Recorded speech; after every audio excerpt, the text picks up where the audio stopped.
그동안 코로나19로 막혀있던 국제선 운항이 대폭 확대되고 있죠. 특히 수익성이 높다고 하는 중국 노선이 일부 풀리며 항공업계는 운항 재개에 따른 수익성 개선이 이뤄질 것으로 전망이 되고 있기도 합니다. 자, 항공업계도 일제히 노선을 확대하고 본격적인 손님 맞이에 나선 게 지금 현실인데요.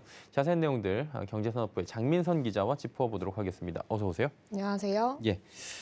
일단은 정부가 올겨울 국제선 운항을 대폭 늘리기로 했고요. 항공업계가 어려움을 겪었는데 그러다 보니까 굉장히 좀 반길 수밖에 없거든요. 코로나 이전만큼의 회복이 좀 가능할까요?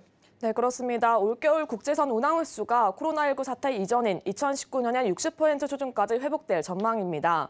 국토교통부는 국내외 항공사들이 신청한 동계기간 국제선과 국내선 정기편 항공운항 일정표를 인가했다고 밝혔습니다. 국토부는 최근 국내와 방역규제 완화와 겨울철 성수기 여행 수요를 고려해 74개 항공사를 대상으로 162개 노선, 주 2,711회 규모의 국제선 여객 운항을 인가했습니다. 이는 코로나19 대비 58% 선인데요. 또 국토부는 수요 회복 추이를 고려해 추가 증편도 고려한다는 계획입니다. 예, 특히 중국 노선이 일부 풀렸거든요. 대형 항공사 또 LCC, 저비용 항공사 할 것 없이 증편, 재취항 채비를 서두를 수밖에 없는 모습인데 지금 구체적으로 항공업계는 어떻게 움직이고 있는 겁니까? 네, 이미 중국 노선 증편 계획을 밝힌 아시아나항공 외에도 대한항공, 제주항공, 진에어, 티웨이항공, 에어부산, 에어서울 등이 중국 노선 증편이나 재취항을 추진하고 있습니다. 대한항공은 최근 기존 1회였던 인천 선양 노선을 2회로 증편한 데 이어서 인천 다롄 노선을 주 1회 일정으로 개시했는데요. 또 주 1회였던 인천 텐진 노선도 2회로 늘렸습니다. LCC들도 중국 노선 증편에 적극적으로 나서고 있는 모습인데요. 현재까지 운항 노선을 확정된 곳은 에어부산과 에어서울 등 2곳, 유력 후보지를 정한 곳은 티웨이 항공입니다.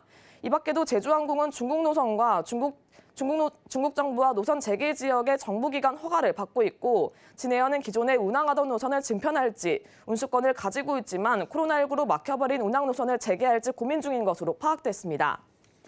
일부 규제가 풀렸거든요. 중국 노선이 확대될 것이라는 이야기도 지금 나오고 있는 상황인데 이건 뭐 호재가 될 수 있을 것 같아요. 이 부분은 어떻습니까? 네, 국내 항공사들이 중국 노선을 늘리는 이유는 수익성이 높은 단거리 알짜 노선이기 때문인데요. 실제로 코로나19 확산 이전인 2019년 4분기 대한항공의 중국 노선 매출은 전체 매출의 12%에 달했습니다. 하지만 코로나19 사태 장기화로 인해 중국 정부가 일부 도시에 대한 봉쇄 조치를 풀지 않으면서 올해 상반기 대한항공의 중국 노선 매출은 약 1%까지 떨어지기도 했습니다.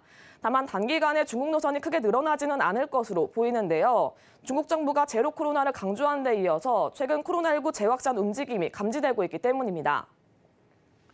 해외여행 수요 증가, 항공사들의 국제선 증편으로 항공업계 분위기가 지금 활기를 띠는 모습도 감지가 됩니다. 3분기 실적에 대한 기대감도 조금은 커질 것 같은데 어떻습니까? 네, 그렇습니다. 국내 항공사들의 3분기 실적 기대감도 커지고 있는데요. FN 가이드에 따르면 대한항공은 올해 3분기 매출 3조 6,598억 원, 영업이익 6,386억 원을 기록해 1년 전보다 58.9%, 52% 증가할 것으로 예상됩니다.